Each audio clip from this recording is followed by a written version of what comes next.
môj jazyk lásky robiť prekvapenia. Napísala som kamoške, nech dojde, že budeme pozerať Rúžu pre nevestu. Ale potom mi napadlo posunúť to na nový level. Najskôr som z jahôd pomocou takého malého nožíku vykrojila lupienky, aby to vyzeralo ako rúža. Napichla som na paličku a vytvorila mini kytičku. Potom prišlo na rad lístkové cesto. Z neho som spravila až 3 rôzne veci. Najskôr som pásiky natierala džemom a poukladala tam jablčka. Plátky musia byť veľmi tenučké a na chvíľku ich šupnete do mikrovlnky, nech zmeknú. Keď to zroluješ, máš z toho ružičku a toto isté sa dá samozrejme spraviť aj na slano. Zostali mi ešte 3 pásy, takže som na ne šupla lotusku a nutellu. Preložíš na polky, zroluješ a už to poznáš, ružičkuješ. Absolútne nestíham. Ale našťastie takéto salámkové ružičky sú na prípravu absolútne jednoduché a vyzerá to podľa mňa úplne dokonalo. Viete, čo okrem prekvapení milujem? Kombináciu syr a hrozno. A môj pôvodný plán bol z hrozna vytvoriť takýmto štýlom srdiečka, pretože predtým sa mi to podarilo, ale Malo by byť viac také podlhovasté. každopádne improvizácia je moje druhé meno, takže som sa to snažila nejak povykrajovať a nejak sa to podarilo. Medzičasom som zistila, že sa mi syr na ružičkách pripálil, ale nevadí,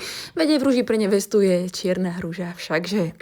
Čierna rúža moc radosti neprináša, ale za to obálka áno. Takže z tortily som si vytvorila štvorec, natrela ho pestom, posypala syrom a spravila z neho takú ako keby obálku. Zo salámky vystrihneš srdiečko a dáš zapiecť. Len to vyťahni z truby skôr než ja.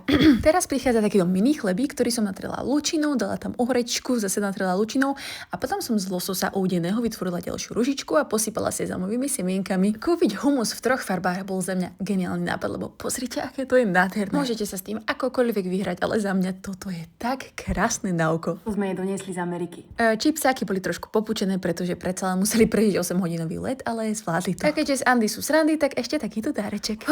Máme hotovo a ja mám pár minút, aby som toto všetko premiestnila na stôl. Nebudem klamať, mňa po obede vyplo a zaspala som, takže som mala asi hodinový sklz na prípravu, ale všetko dopadlo dobre. Daj na slávnostnom premietaní Rúža pre nevestu. Prosím. Tu príde niekto ďalší? Nie. Tie sú len pre Ste teba. blázni, čo vám je? Ja som hovorím Maximilian. Neumieraj. Myslíš, to je skoro chodný. Max! Všímeš moju ponožku? Teraz, ja neviem, toto je až moc veľa lásky.